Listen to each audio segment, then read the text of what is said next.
Yang saya hormati rekan-rekan sedama sekalian serta adik-adik yang berbahagia yang hari ini bisa berkumpul di puja bakti kita di Gema Budi Solo Kita Suara yang berada di awan gitu ya, karena itu kan di cloud ya, Zoom ya.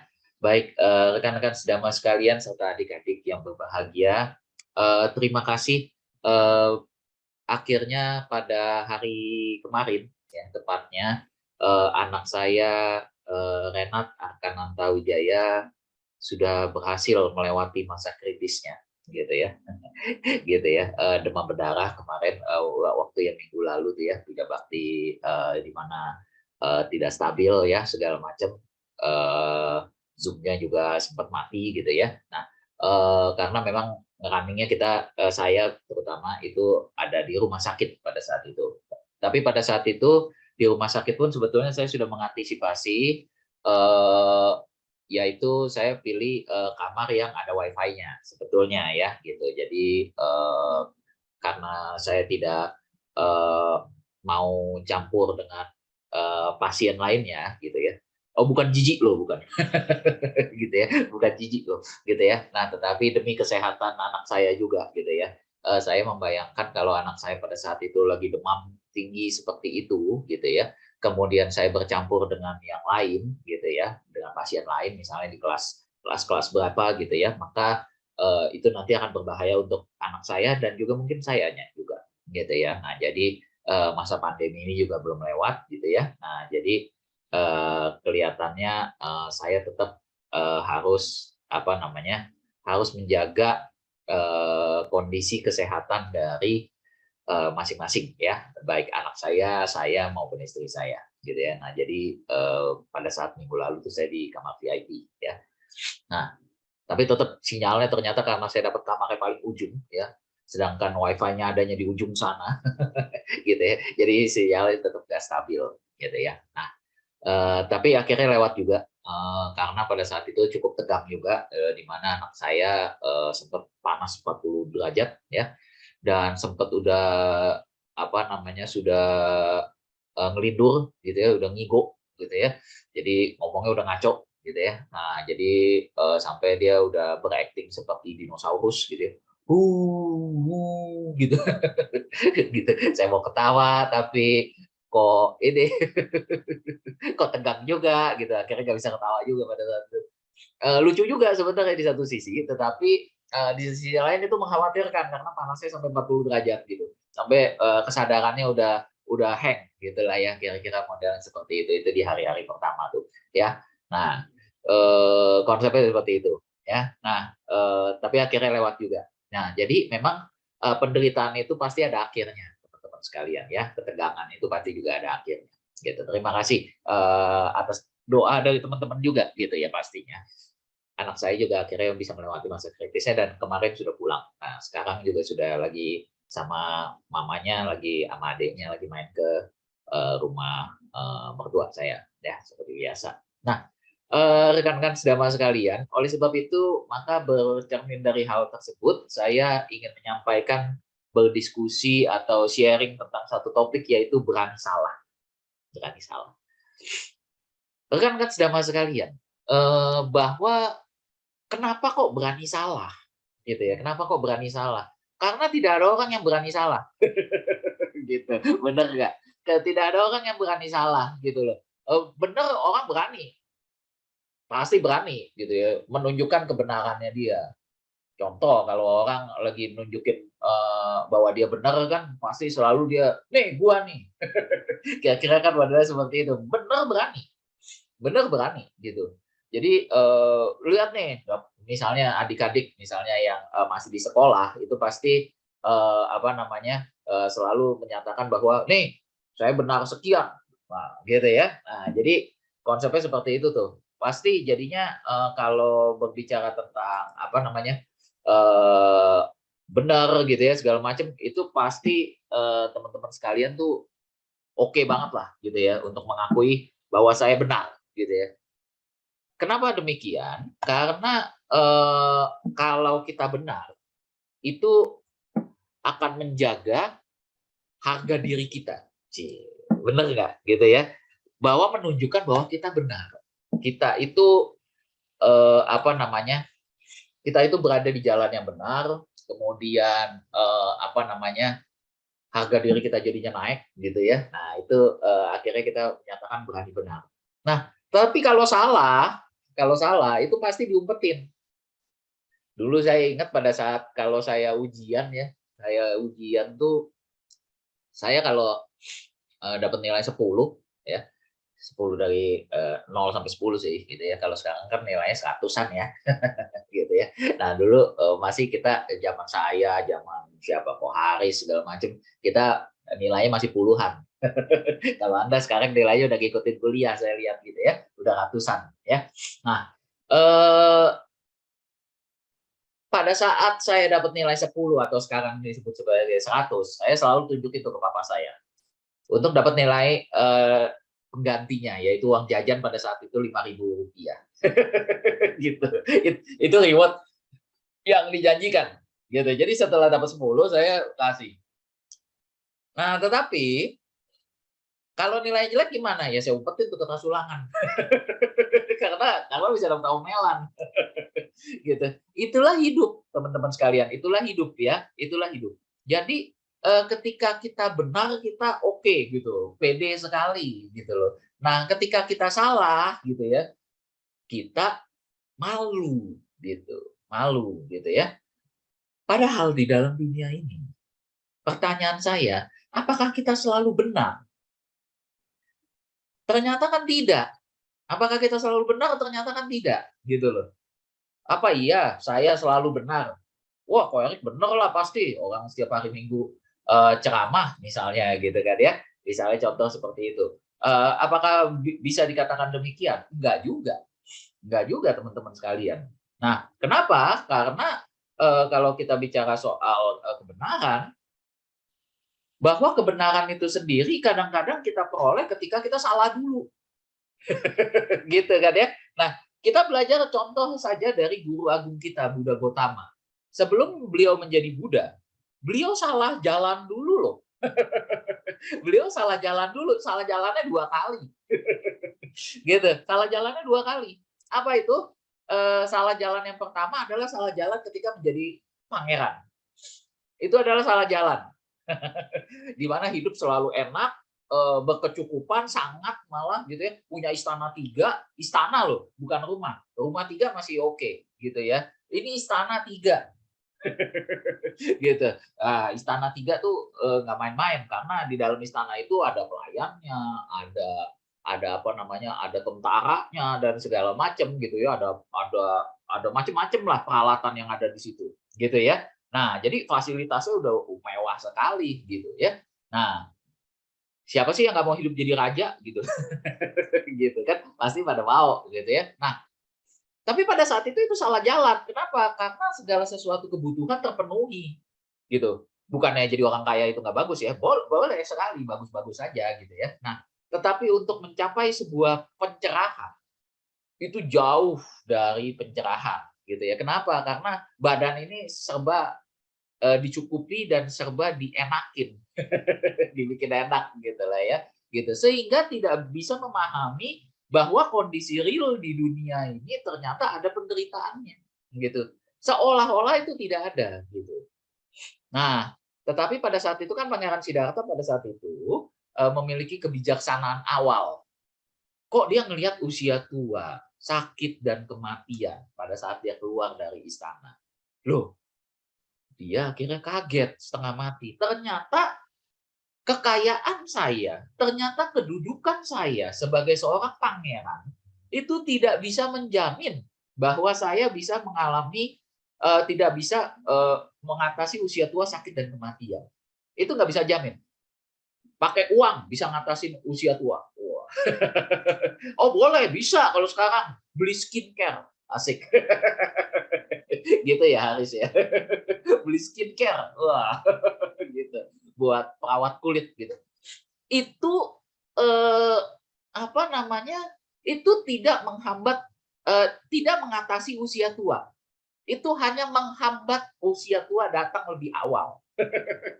Bukan usia tua, ciri-ciri tua. Nah, gitu. Kalau usia tua nggak bisa dihambat. Kalau bisa dihambat usia tua, maka umur Anda nggak nambah. Itu namanya ngambat usia tua. Nah, tetapi kalau pakai skincare menghambat usia tua, umur Anda kurang tuh. Misalnya saya, misalnya nih, buka pakai skincare, gitu ya. Begitu pakai skincare, usia saya kan 38, 39. Nah, langsung begitu pakai skincare 37, 36, 35, gitu.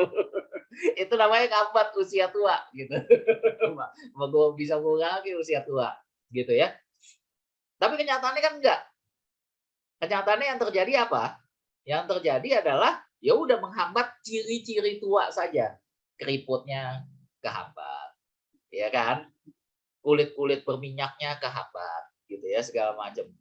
Tapi tua nggak nantinya? Tua juga, gitu. Orang usianya tetap nambah kok, gitu ya. Nah, konsepnya seperti itu. Jadi tidak mengatasi usia tua. Mengatasi sakit, wah Anda bisa ke Penang, bisa kemana, rumah sakit bagus-bagus.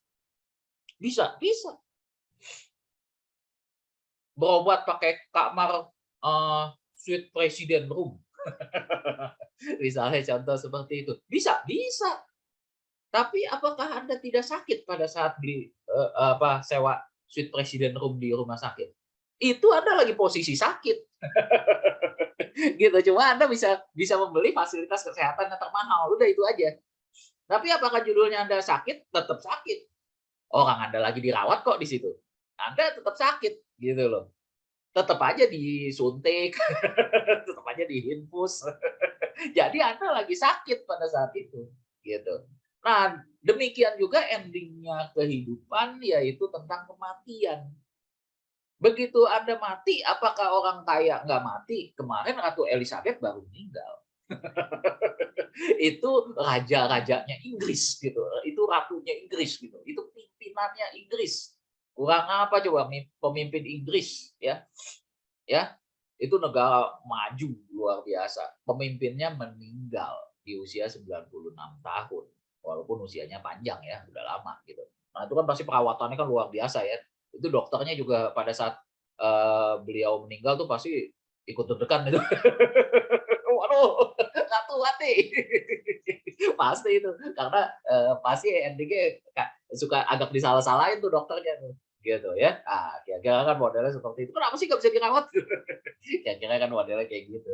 Gitu. Pasti perawatannya udah luar biasa itu. Seorang Ratu Inggris model Ratu Elizabeth itu. Tapi meninggal juga. Kita sudah belajar, meninggal juga. Mau raja sehebat apapun, mau ratu sehebat apapun, mau negara apapun rajanya, presidennya kah, segala macam, tetap meninggal. Gitu. Nah, oleh sebab itu, maka Pangeran Siddhartha pada saat itu merasa bahwa ini bukan jalannya. Jadi orang kaya, jadi pemimpin dunia, jadi raja di raja, gitu ya. Sebutannya kan begitu ya, raja di raja gitu sebutannya. Nah, raja dari segala raja gitu. Gitu. Itu tidak bisa menjamin bahwa Anda bisa mengatasi usia tua, sakit dan kematian. Gitu.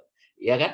Nah, akhirnya Pangeran Siddhartha berani salah, mengakui kekeliruannya. Oke, kalau begitu ini bukan jalannya. Saya harus keluar dari istana. Nah, akhirnya makanya meninggalkan kehidupan istananya, kemudian menjadi pertapa, ya kan? Bertapa, kemudian setelah bertapa, dia cari jalan lain, yaitu apa? Menyiksa diri. Tadinya semua kebutuhan dia oke kan, semuanya dia terpenuhi, badannya juga sehat luar biasa. Sekarang dia balik. Gimana kalau badannya nggak sehat? Wah, gimana kalau makan cuma sebutir nasi? Endingnya apa yang terjadi? Salah juga. Salah juga. Ternyata itu jalan yang lebih bodoh. Bukan jalan yang lebih benar. Ya rekan-rekan sahabat sekalian, mohon maaf ya gitu. Kalau Anda balik kayak begitu, dapatnya lapar doang. Dapatnya lapar doang gitu loh. Ya nggak dapat apa-apa gitu, dapatnya hampir mati malah gitu. Nggak dapat apa-apa juga gitu loh. Nah akhirnya pada saat itu sekali lagi Pak Pangeran Siddhartha pada saat itu yang sudah menjadi pertapa berani salah, mengakui kesalahannya, kesalahan berpikirnya, kesalahan tingkah lakunya pada saat itu. Wah, ternyata praktek saya salah. Dapatnya lapar doang. Bertahun-tahun bertapa, dapatnya kurus kering doang. Nggak dapat apa-apa. Ternyata jalan yang benar adalah yang di tengah-tengah. Kan seperti itu ya. Jadi jalan terlalu berlebihan, terlalu punya segala sesuatu dan menikmati tubuh ini gitu ya, tubuh itu disayang banget itu juga nggak bagus. Terlalu dibuat menderita juga nggak bagus gitu. Nah, jadi sayang itu ya sedang-sedang aja gitu. Gitu ceritanya. Nah, jalan itulah yang akhirnya mengantarkan Siddhartha menjadi guru agung kita sekarang ini. Kita menikmati ya jalannya. Nah, pada saat itu kuncinya adalah Siddhartha berani salah. Siddhartha berani salah. Berani salah mengakui kekeliruan dari pandangan yang dan perilaku yang dia jalani. Satu, ekstrim terlalu ke kanan, gitu ya, terlalu ke kanan, hidup mewah segala macam, gitu ya. Nah, itu ekstrim juga, terlalu mewah hidup. Kemudian dia balik lagi terlalu ekstrim, yaitu terlalu ekstrim miskin. Makan tinggal sebutir nasi, bahkan sampai nggak makan segala macam, dapatnya lapar saja. Tidak dapat apa-apa, gitu. Nah, ini dua jalan yang salah. Nah, tetapi Siddhartha pada saat itu berani salah. Berani mengakui kesalahannya. Iya, saya salah. Kalau begitu ini jalannya. Jalan tengah. Tidak terlalu berkesusahan dan tidak terlalu berlebihan. Nah, gitu kan. Konsepnya seperti itu. Sehingga akhirnya dari trial and error itu akhirnya baru bisa mencapai kebudayaan. Nah, gitu. Berapa banyak penemu-penemu kita, rekan-rekan sedama sekalian, yang belajar dari kekeliruan-kekeliruannya. Sekarang kita menikmati yang namanya lampu listrik. Lampu listrik diciptakan oleh Thomas Alva Edison. Itu dari 1999 kali kesalahan. Iya, trial and error tuh semuanya. Dia coba-coba tuh pakai logam ini apa segala macam, lampunya kalau pakai kaca yang model kayak gini gimana, meledak-dak. Meledak-dak. Berapa kali tuh meledak gitu. Nah, 1000 kali dia gagal. 1999 kali gagal. Percobaan kedua 2000, Edison baru bisa memperoleh penemuan bola lampu. Gitu ya. Nah, itu kita belajar tuh, kita belajar. Nah, demikian juga dengan yang lain-lain ya, dengan apa pencipta Facebook apa segala macam Mark Zuckerberg gitu ya. Berapa banyak orang yang melecehkan Mark Zuckerberg ketika menemukan Facebook. Ah, buat apaan itu begitu-begitu. Bikin-bikin medsos begitu segala macam. Sekarang Anda semuanya hidup di medsos. Kita semua hidup di medsos gitu. Saya begitu ke sini baru tahu ternyata Instagram itu punya Facebook ya. Gitu. Wah, ternyata itulah inovasinya gitu loh. Karena Facebook itu sudah mulai ditinggalkan. Facebook sudah mulai ditinggalkan. Facebook itu kalau Anda lihat isinya adalah orang tua semua. Orang tua yang lagi baru belajar medsos. Itu Facebook. Nah, tapi kalau apa namanya, kalau Instagram, wah udah kekinian semua. Ininya Reels dan segala macam. Anak muda banget gitu ya. Konten-kontennya ada di sana semua gitu ya. Nah, bayangkan itu dari trial and error, rekan-rekan sedama sekalian. Belajar dari kesalahan. Jadi berani salah. Salah, bangkit untuk supaya bisa meningkatkan kualitas hidupnya kembali gitu. Iya kan? Kalau kita waktu pas bayi, itu kita tidak berani salah, atau orang tuanya tidak berani anaknya salah keliru sedikit langsung ditabok, maka maka anak itu tidak akan bisa belajar bagaimana cara yang benar. Jalan aja, anaknya jatuh, gubrak gitu. Terus orang tuanya, anaknya langsung diangkat gitu, nggak boleh jalan lagi. Selamanya Anda lumpuh. Anda nggak akan bisa. Lah, namanya bayi ya udah jatuh aja gubrak, asal jangan jatuh dari gedung lantai 100 aja. Itu jadi tempe bacem. Gitu kan ya. Nah, konsepnya seperti itu. Nah, asalkan jatuh ya di dekat kita awasi, kita liatin dari jauh, nggak apa-apa, nggak masalah, silakan aja gitu. Saya memfasilitasi anak saya ketika sekarang sekolah segala macam. Saya menanamkan dia berani salah. Berani salah. Nggak apa-apa, salah nggak apa-apa. Nggak nggak ada orang pinter langsung pinter. Pasti goblok dulu. Pasti bodoh dulu. Nggak ada yang langsung pinter jebret gitu, nggak ada. Saya bisa statistik segala macam sekarang, bisa ilmu komputer, statistik macam-macam sekarang itu hampir semua orang misalnya di tempat kerja saya kalau nanya statistik pasti sama saya gitu ya. Semua solusi statistik pasti saya bisa dapetin gitu ya. Itu karena saya belajar dari trial and error gitu loh. Jadi dikata-katain juga gitu. "Oh, Erik gimana sih gini aja nggak bisa." Pernah ada di masa itu gitu. Ya sudah belajar salah aja gitu loh, ngakuin bahwa iya saya pernah goblok, saya pernah salah gitu. Ya sudah, nggak apa-apa, nggak masalah gitu. Dengan kita belajar dari kesalahan kita jadi berani gitu loh. Oh iya udah, berarti ini cara yang salah gitu loh. Ya sudah, kalau begitu cara yang benar kayak gimana? Kayak gini loh gitu. Kita jadi belajar gitu loh. Tidak ada orang yang langsung pinter, tidak ada orang yang langsung baik gitu ya. Nah, kita belajar dari kejadian guru agung kita saja tuh tadi, bahwa guru agung kita, Buddha Gotama sebelum menjadi Buddha, beliau juga salah jalan 2 kali gitu. Satu terlalu berlebihan, yang satu terlalu berkesusahan gitu. Ya kan? Konsepnya seperti itu gitu. Nah, jadi eh, berani salah ini perlu kita tanamkan di dalam kehidupan kita. Bukannya bangga salah ya, bukannya bangga salah gitu. Tetapi ketika salah kita ngaku gitu. Oh iya, bener ya, saya salah ya. Habis itu langsung belajar, ini loh yang benar. Gitu maksudnya. Nah, itu namanya berani salah, gentleman. Siapa orang yang nggak berani salah? Yang sekarang lagi ada di medsos dan ramai sekali. Ada polisi yang bunuh polisi. Pasti udah tahu saya mau ngomongin siapa. Pangkat tinggi main tembak anak buahnya.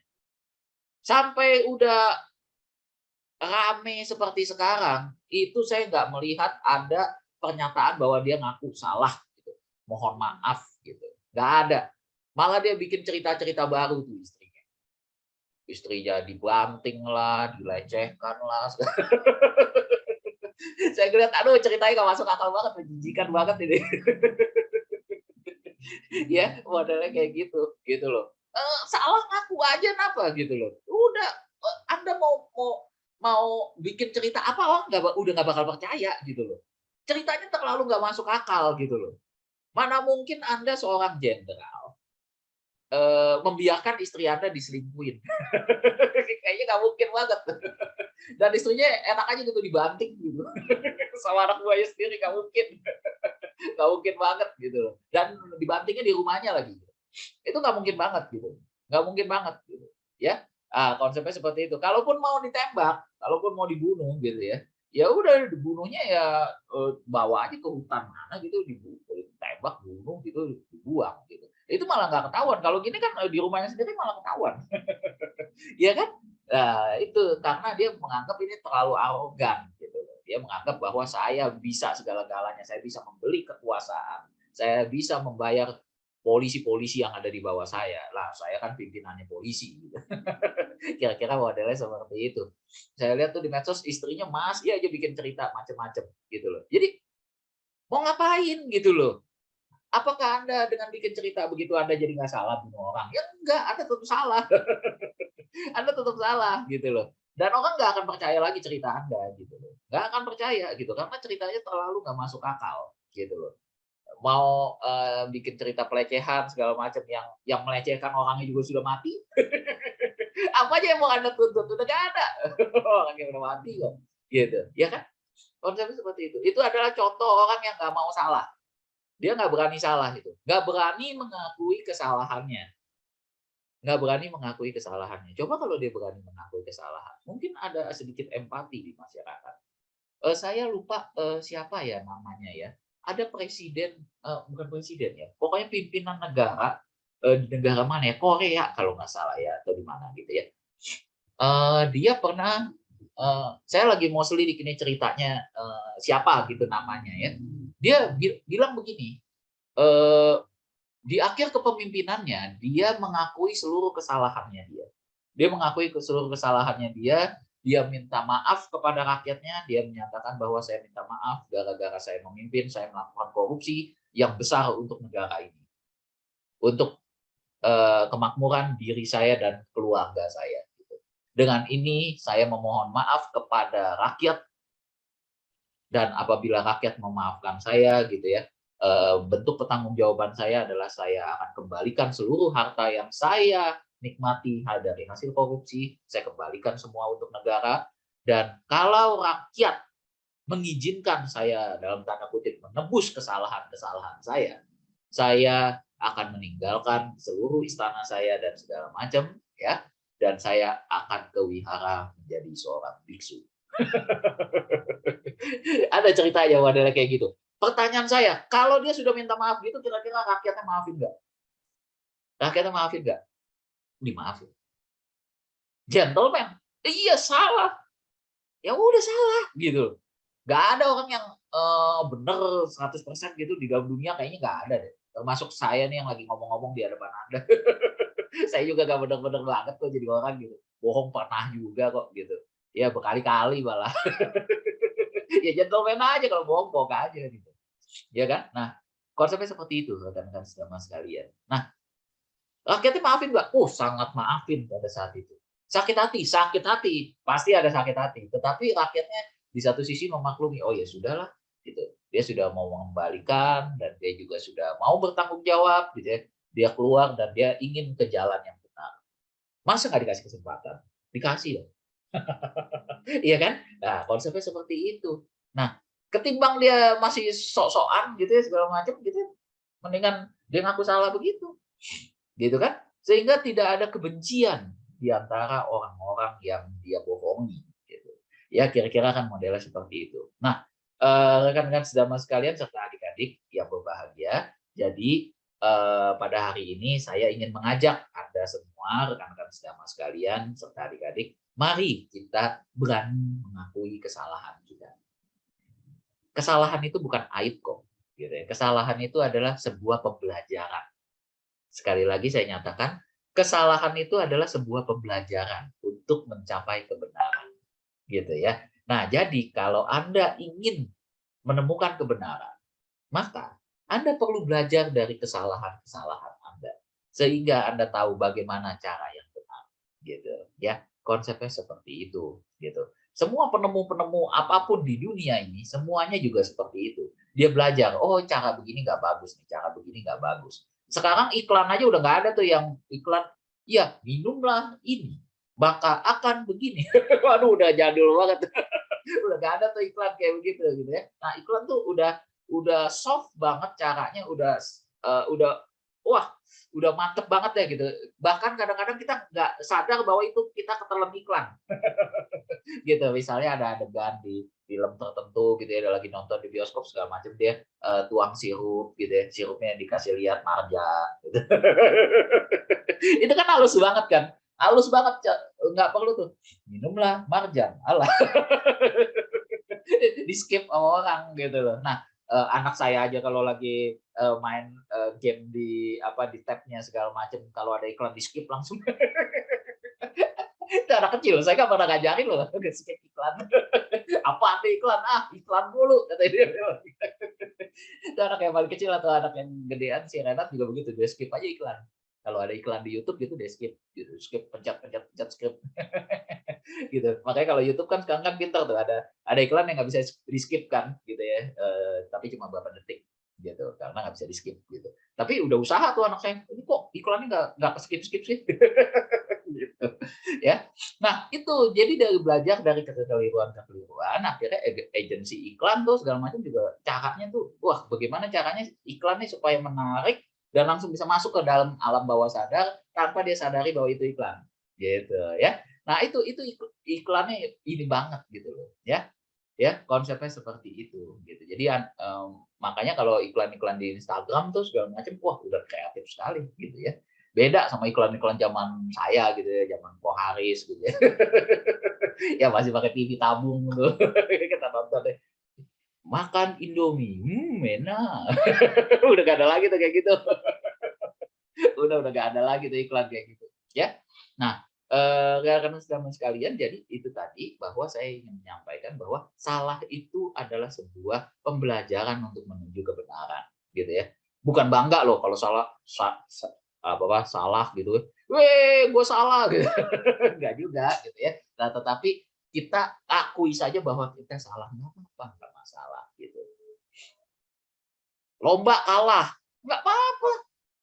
Saya dulu barangkali masih ingat ya kalau yang dididik sama saya dari sekolah minggu gitu. Justru saya mengharapkan lomba cepetan kalah. Supaya cepat pulang. Loh, iya nggak apa-apa. Orang kan pasti berebut di posisi menang. Nah, ini kita berebut di posisi kalah. Nggak apa-apa, biarin aja. Cuma lomba gini doang. Happy-happy aja. Biar kelihatan berpartisipasi aja gitu loh. Nggak usah yang ini banget gitu ya. Tapi kalau Anda mau menang ya silakan gitu ya. Nah, itu konsepnya seperti itu ya. Nah, tetapi Anda harus berani kalah gitu. Karena kalah itu kan sesuatu yang ya sangat bisa terjadi gitu kan. Pasti pertandingan itu ada menang ada kalah. Gitu. Ya, kita pasti 50-50 tuh. Ada di 50% 50% itu. Gitu ya. Konsepnya seperti itu rekan-rekan sedama sekalian. Nah, jadi semoga apa yang saya sampaikan pada hari ini bisa membawa manfaat bagi rekan-rekan sedama sekalian supaya berani mengakui kesalahan dan berani berubah. Belajar dari kesalahan kita sehingga kita mengetahui ini loh jalan yang terbaik, ini loh jalan yang benar setelah belajar dari kekeliruan yang saya lakukan begitu ya. Konsepnya seperti itu. Nah, dengan demikian saya akhiri puja bakti untuk sesi Dhamma di sana. Nah, semoga apa yang hari ini saya sampaikan dapat membawa manfaat bagi rekan-rekan sedama sekalian semua ya, sehingga Anda semua bisa belajar dari kekeliruan, kesalahan yang ada dilakukan di kehidupan kita. Terima kasih atas perhatiannya. Sabe sata bawatu sukitata. Semoga semua makhluk hidup berbahagia. Sadu, sadu, sadu.